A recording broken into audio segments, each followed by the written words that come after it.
Well, Brian, that was probably one of the most dramatic Premier League matches we've seen all season. It finished 2-2 between West Ham and Manchester City at the London Stadium. Before we kind of get into City and the title talk, West Ham United, to defend like that, they were undone by an OG and conceded the other goal to Jack Grealish, a really great finish by the England winger. But to keep up that defensive effort under that relentless Manchester City pressure for most of the game, well, all of the game really, they had a couple of counter-attacking breaks in the first half. But to keep that up shows great, I suppose you really have to just praise the defenders. Stephen, it's discipline and organisation, and you have to hand it to David Moyes and the staff. The team are well drilled. It takes a special defensive structure to keep Manchester City out. But I think it was very important for West Ham that they got the first goal of the match, because in the first 20 minutes of the game it was all Manchester City, and I thought it was almost inevitable that they were going to score. But once West Ham got the goal, it kind of drives everyone on a little bit. Everyone is prepared to exert themselves even further to keep the opposition out and to make those extra little half yards of stretching to get to a block and get ahead on something, and we saw that over and over again with West Ham, and that was what was required to keep Manchester City out in the first half. They couldn't do it in the second half, but they managed over the game. They did quite well, I think, to get a 2-2 draw, considering how little of the ball they had in the match, how few spells of out of their own half of say ball domination or passing. That was very rare in the match for them. It was just the occasional breakout, which they were quite effective in that. But they had to. Fabianski had a very good game, and he makes a great save in the penalty. He made a lot of saves. The back four as a unit, individually and collectively, they played well. Kufa was unlucky with the goal, but I think it was a sign of his tiredness as well at that stage of the match. Great support from two central midfield players, Rice and Souček. Fornells, Bowen. I saw a really interesting little touch map for Bowen the first half. He only had 12 touches the ball, and I watched the two goals very carefully. He actually had 8 touches to score the 2 goals. So that gives him only 4 other touches in the game in the 45 minutes of play, other than when he was scoring the goals. So his time was spent running back, helping out his right back, dealing with Zinchenko, moving on the inside. So, I think Manchester City showed their ability today, showed their class, showed their spirit, and the attack and play at times was just fantastic, mesmerising to watch at times, and they at least deserved the draw. Just one on West Ham then before we move on to Manchester City. Jarrod Bowen, whom you mentioned, has had the season of his life this season. He's still only 25. There's been a lot of talk about Declan Rice being linked with a move away this summer to Chelsea or Manchester United. Been a little bit of talk about Jarrod Bowen, not as much, but links with Liverpool possibly. He's a player, you'd have to say, based on this season and seasons beforehand when he has played well as well, but they will do well to hold on to Jarrod Bowen this summer. I don't know. I think West Ham have to be getting to the stage where they become a club. I mean, that was the whole idea of the moving from the old Upton Park ground to the stadium, the former Olympic Stadium, was that they were going to be able to get much bigger crowds. I think the old ground was the capacity was around the 40,000 mark or less, and they were moving to a stadium capacity of 62,000, which they are filling regularly, and they don't seem to be there appears to be a waiting list for season tickets, which is absolutely phenomenal for them. They're generating an awful lot more money, and their ambition has to be about getting into that higher level of London clubs who have been successful in the past. Arsenal, I'd say, Chelsea, Spurs haven't been successful, but they're in that kind of spectrum of clubs that are able to buy players for 15 to 20 million, not really going at the 30 million mark yet. Well, maybe they have. They've gone in the recent years, they've bought, and Dembele spent a fortune on him up around the 50 million mark, hasn't worked out. But West Ham need to become one of those clubs that they're buying players at that level, that they can pay those wages, and that they can resist the idea of being a sell-on club because they've got a good player. Now, it's going to be very hard for them to get into that level because every player has a price, and unless they are seen to be competing in the Champions League or winning trophies, the exceptional players they have will want to play for clubs who are at that level. So, that's the challenge for West Ham as a club, not David Moyes as a manager, but at West Ham as a club. And now with the money they've generated this year, maybe they will be arriving at that level. I mean, for Jarrod Bowen, it's been a great rise for him. But would a real top club sign Jarrod Bowen? I'm not so sure yet. I think he's, as you say, he's had a very good season, 11 goals. A lot of his goals are counter-attacking goals. It's different if you play for a team like Liverpool, who are Chelsea, maybe Arsenal to a degree, but certainly Chelsea, Liverpool, Manchester City, the teams that dominate possession, and you have to be very technical player to play a part in that style of game, which is often about breaking down fairly mass defences, as we saw today with West Ham. Whereas Jarrod Bowen's skills are about pace on the counter, running with the ball, being direct, good dribbling skills, but not fantastic, I'd say, tight control. So I think he's emerged as a very good player in the league this year, but I don't know whether he's going to get to the very top. Brilliant for West Ham. Declan Rice, whether they can hold on to him or not and resist the type of money that may be offered to them by the likes of Manchester United, who are not going to be in the Champions League this year anyway. If he wants to be a player in the Champions League this year, he's not going to go to Manchester United.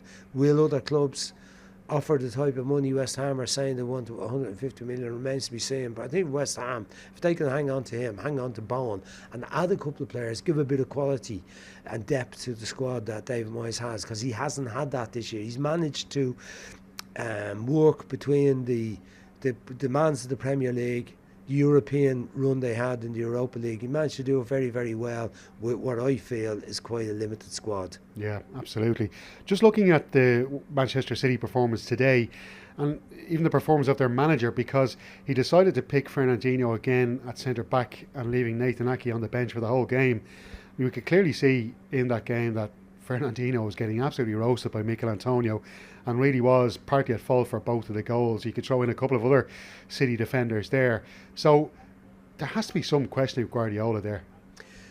Well, maybe he has made his mind up about Ake, that he's not good enough. He played during the week, I think, in the Wolves game. But Nathan Ake, having spent so much money to buy him from Watford about 2 or 3 seasons ago now, it appears that he doesn't really trust him or rate him that highly. From Bournemouth, wasn't it? Yeah, it was from Bournemouth. Yeah, from Bournemouth.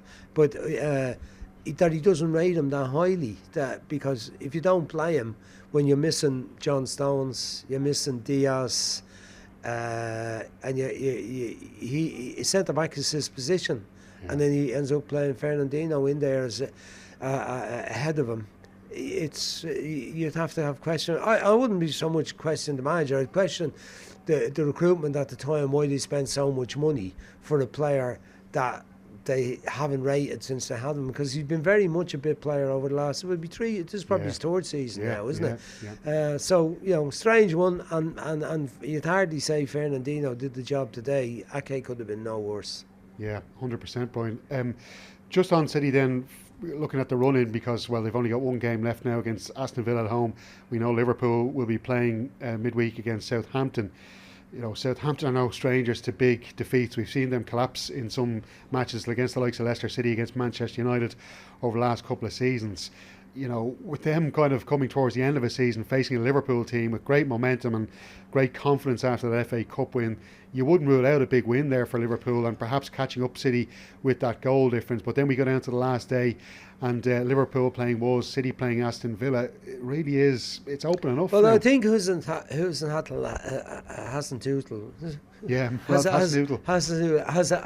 is under a bit of pressure at the moment. I think the supporters have been giving him a bit of stick at recent games, because they've had some heavy defeats, and it's kind of either one or the other with Southampton. They get good results or they get very bad results. They don't lose a lot of matches 1-0 or 2-1. It's usually by high score lines. So they are that type of team. But you would think in the last home game of the season that they want to put up a performance against Liverpool. Liverpool, you would also think that it would have taken a lot out of them. I kind of get the feeling that Liverpool are playing every second day at the moment. They seem to be involved in matches so often, and those games are draining. You could see yesterday players going off. Salah went off injured. I don't know whether Van Dijk had a problem. The manager made changes during the game. Used 6 substitutes altogether. So Robertson's taken off as well, who's a key player who doesn't usually take off in a match. So maybe there are some worries about players' conditioning at the moment. There's a bit of Liverpool will also be wanting to keep themselves for the Champions League final, to have their best team for a Champions League final. So, don't rule out Southampton making it very awkward, but you would expect Liverpool to win that match, and then we should come down to the last day with, Manchester City playing Aston Villa. Aston Villa haven't done very well lately. A lot of very ordinary results. Gave Liverpool a bit of a match last week. Liverpool struggled to beat them 2-1. Just about got it over the line. Aston Villa played very well and were resilient and organised and dangerous on the counter-attack. And then you'd expect that they'll put in that type of performance if it comes down to it the last day, and let's hope it is from everyone's point of view that likes to see a real exciting last day of the Premier League. Absolutely. Just to finish then, Brian, on Leeds United, because there's a lot of Leeds United fans, as we know, around Ireland, and they've given themselves a bit of a lifeline today, because they drew, obviously, in their game this afternoon against Brighton, 1-1, a very late goal from Pascal Struijk. So with the situation the way it is now, they've got a 1 point lead over Burnley, who have 2 games left. Burnley will have to play away from home against Aston Villa, and then at home on the last day against Newcastle United.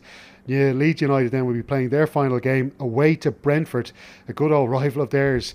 So with a point between them now, you kind of give Leeds maybe a bit of a chance now going into the last day. Well, of course they have a bit of a chance.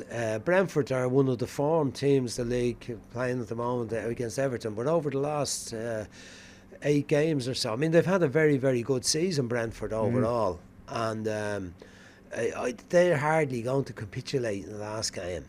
But, often when the team needs something very badly, they get it.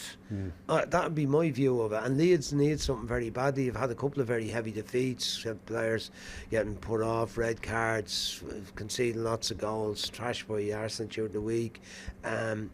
So a good point for them today to get something from Brighton again, who have been a team in very good form too.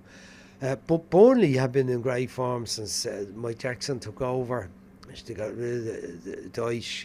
They've won a few games. I saw a good bit of the match against Spurs today.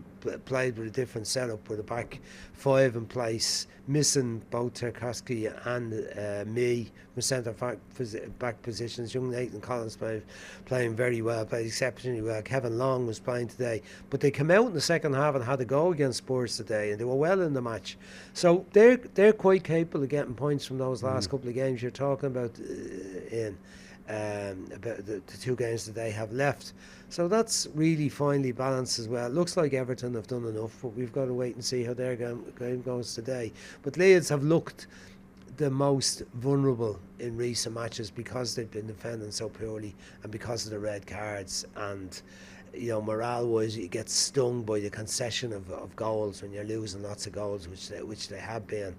So, we just have to wait and see how that one goes as well. But it's nice for all of us that there's something at stake in the last game. We've been involved in the last game of the season at a time where the only thing at stake is who's going to finish 4th or 5th in the league, about the Champions League spot. The other spots about the bottom are already sorted. We go into next weekend, it's likely that the relegation is not clear who's going to be 3rd last. We know Norwich and Watford are gone. The 4th place is unlikely to have been sorted until the last day between Arsenal and Spurs, and even down the Europa League spot might be still up there for West Ham, between West Ham, Manchester United, Wolves as regards the Europa Conference. So I think there'll be something to play in most of the matches next weekend for a good few of the clubs, which is the way we'll want it, and certainly the top of it. If Liverpool do their stuff on Tuesday night, we'll go down to the last day as well, which is fabulous, because there's been a good few days when there hasn't been like that on the last day, Stephen. Yep, we'll take that, Brian. Thanks a million. Thanks a lot, Stephen.